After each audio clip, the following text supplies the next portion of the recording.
All right. Are you ready for another Ask Abigail? I received this question from a parent as their one burning question. I have a question about my 5.5-year-old daughter.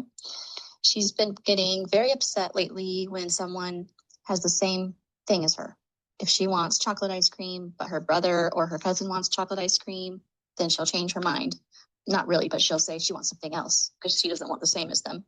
Even one time, it was about a backpack, how her brother had a backpack. It wasn't the same backpack, but since he had one and she had one, she got upset. So I don't know how to respond to her and how to help her just run her own race and not worry about what other people are doing. Yes, there's so many things that we wish our kids could just let go of feelings. It would be so great if you didn't have this feeling. So many times. But our kid does have that feeling, and this is hard for her. So, yeah, you can't go around. It's like she wants you to go in the room and like clear out. No one else can have this backpack. You are wearing black shoes. You must take them off. My child is entering. I totally get it. So, obviously, you're not going to do that. So, what can you do? Well, here's what you can do. You can really meet her in her like fear and terror of it. So we actually want to lean in and figure out what's going on for you. So what this might look like is, they can't have chocolate. I'm going to have chocolate. Okay. So first of all, we're not even going to wait for that moment. We're going to, before we go to the ice cream store, make it a requirement to go to the ice cream store. It's a requirement that she has a plan for what to do based on what she wants and what other people might want.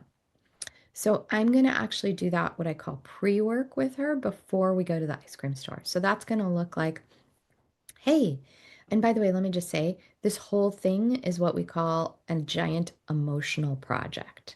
So when you have a child who keeps bringing up the same issue over and over and over again in different places, this is really something that we would work in many, many, many different ways. We would be working this in the morning when she woke up. We would be working this at night in very specific ways at bedtime.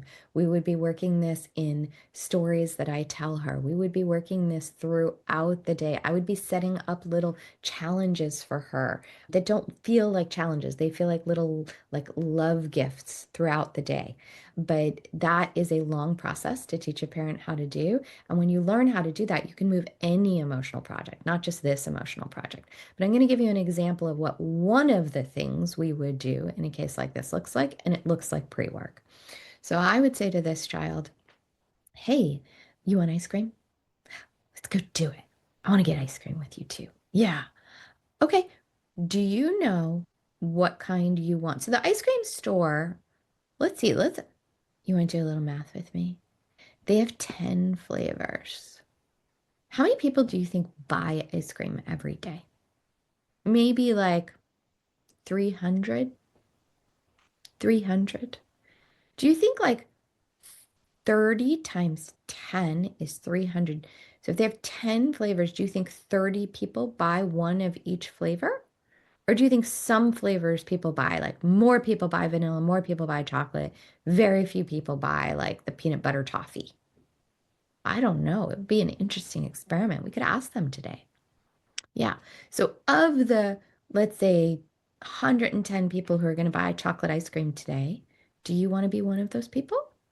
Or what is your belly wanting? What is your mouth wanting? Are you wanting strawberry? Mm. Are you wanting, ooh, chocolate? Chocolate's like meltier. It's like it's like a different feeling than strawberry. Yeah. What are you wanting? Yeah. And then I'm going to play games with her body to help her get this information in her body. So I might be like, do you want little strawberries? Do you want chocolate? Right? Like little things that just kind of give her this like experience of connection and make it not just an idea, but get it in her body. They don't even have to totally make sense, right? I'm just organizing her world for her. And then I might say, okay, so you're going to be one of those people. I don't know what your brother's going to choose today. He sometimes likes to be one of the 110 people having chocolate, and he sometimes likes to be one of the two people having peanut butter brittle. Yeah. So, yeah, I want to ask you a question because I know sometimes it's hard when you order chocolate and then other people order chocolate. Do you want to order chocolate first or do you want to order chocolate last in our little group? What would help you? It's just, I'm the only person who can get chocolate. And I say, oh, sorry, I can't make that happen. Okay, we don't have to go get ice cream today. That's okay. And then you just wait. And this is not a punishment. This isn't, well, then I'm not getting you ice cream. This is simply, she has a choice to make. The choice is very realistically, we're going to get ice cream, understanding other people are going to get ice cream too, or we're not able to go get ice cream. Because controlling the ice cream other people get is not an option. So this isn't about punishment. This isn't about like taking something away from her. It's a very real, realistic limit, which is the only way I'm able to take you is if we can figure out how we help you feel better about the fact that you're not the only person having chocolate. And you know what? Even if you don't go get ice cream today, you won't be the only person having not chocolate. Oh no, we can't be the only person. But if you were the only person in the world, nobody would be here to make breakfast for you. And nobody would be here to help you buy clothes. You'd have to make all your own clothes. There'd be nobody to talk to in the world. Goodness, what would it look like to be the only person? You wouldn't even have a backpack to buy. You would have had to make your backpack.